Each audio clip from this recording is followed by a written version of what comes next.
Ukrainian President Volodymyr Zelensky will be in Washington, D.C. on Friday to finalize a landmark agreement on critical minerals with the United States of America.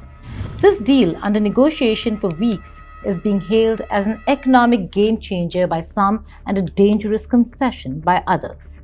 But behind this diplomatic handshake lies a much darker reality. And so we ask, is Ukraine on the same path as Iraq after the fall of Saddam Hussein?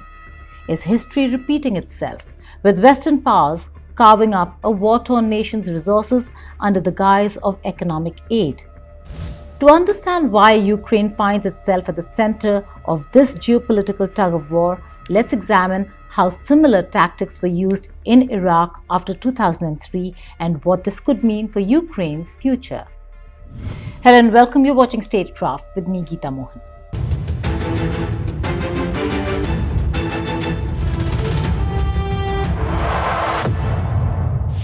When the US-led invasion toppled Saddam Hussein in 2003 under the false pretext of finding weapons of mass destruction, Iraq's vast oil reserves were among the largest in the world and became a battleground for Western corporations.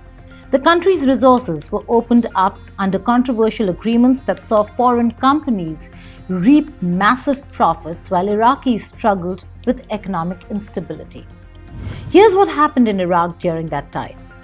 Iraq had the fifth largest proven oil reserves globally with over 145 billion barrels. After the invasion, Western companies like ExxonMobil, BP, and Shell gained access to Iraq's oil fields under contracts that critics argue benefited foreign investors far more than Iraqis themselves. The Iraqi government, under pressure from the United States of America and IMF, agreed to economic policies that prioritized Western interests. The country's oil revenues were supposed to rebuild Iraq, but corruption and foreign profit-taking meant much of the wealth left the country. Despite its immense oil wealth, Iraq remains plagued by poverty, high unemployment, and a lack of infrastructure. The revenues never truly benefited the majority of Iraqis. Fast forward to 2025, and a similar story is unfolding in Ukraine, but not with oil, with critical rare earth minerals. Ukraine is home to some of the world's most valuable critical minerals, including lithium, which is essential for electric vehicle batteries, smartphones, and renewable energy storage, titanium, a key material for the aerospace and military industries, and rare earth elements, which play a crucial role in high-tech devices and defense systems. These resources are now at the center of a fierce battle between the United States of America and the European Union. The US wants priority access, offering economic aid in return. The EU, on the other hand, is proposing a fairer investment model. But just like in Iraq, the real question is, who will truly benefit? The US has poured over $175 billion into Ukraine's defense and economy since Russia's invasion in 2022. Now, Washington wants something in return, and for Trump, it is privileged access to Ukraine's mineral wealth. Reportedly, the proposed deal could grant the US a significant share of Ukraine's mining revenues, with Washington suggesting that mineral profits be used to repay past US aid. Additionally, American firms would receive preferential contracts, thereby limiting Ukraine's control over its own resources. Critics argue this is economic coercion. Donald Trump has reportedly warned Ukraine of consequences if it refuses to sign. The situation bears a striking resemblance to Iraq's post-war oil deals. Meanwhile, the European Union, sensing an opportunity, has stepped in with an alternative proposal. European Commissioner Stephanie Sejourne has promised a partnership without repayment conditions, arguing that Ukraine should not be economically colonized. European Union's proposal focuses on long-term investment in Ukraine's mining sector, implementing a revenue-sharing model that aims to benefit both parties.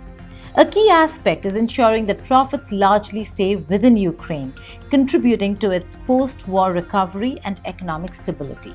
By fostering local industry growth and financial sustainability, the plan seeks to strengthen Ukraine's position in global markets while maintaining a fair and mutually beneficial partnership with the EU. However, history shows that such promises don't always materialize. In Iraq, the initial post-war oil deals were also framed as mutually beneficial, but over time, Western corporations took the lion's share. Will Ukraine fall into the same pattern? One of the key concerns is security. Large-scale mining operations require protection, and there are already reports that US military advisors could stay in Ukraine indefinitely to safeguard American interests. 2 decades back in Iraq, the US established a long-term military presence under the pretext of securing oil fields. Will Ukraine see permanent American bases in return for mineral contracts? If so, does this mark a shift from military aid to economic control? Ukrainian President Zelensky is now facing a decision with far-reaching consequences at a time when his own leadership is being questioned. Does he sign the US deal and risk economic dependency? Or does he turn to the EU, knowing that Europe's interests might not align with Ukraine's either? Some Ukrainian lawmakers emphasize that Ukraine must retain full sovereignty over its resources, ensuring that any agreement must align with national interests. They argue that any deal should be ratified by Parliament to guarantee transparency and fair terms. Additionally, they stress that long-term economic independence should take precedence over short-term aid, as sustainable growth and self-sufficiency are crucial for the country's future stability. This also comes from quarters that are close to Russia, and Russia might not take a deal between Ukraine and the US or between Ukraine and the European Union lying down. War complicates matters. Ukraine needs Western support to continue fighting Russia. Can Zelensky afford to reject Washington's demands without jeopardizing military aid? One thing is clear, that Ukraine is now a geopolitical battleground, not just between Kiev and Moscow, but also between the US and the European Union. The coming months will determine whether Ukraine emerges as a sovereign economic power or yet another Iraq, rich in resources but controlled by foreign interests. Will Zelensky be able to secure a fair deal, or will Ukraine become the next Iraq? Thank you for watching Statecraft.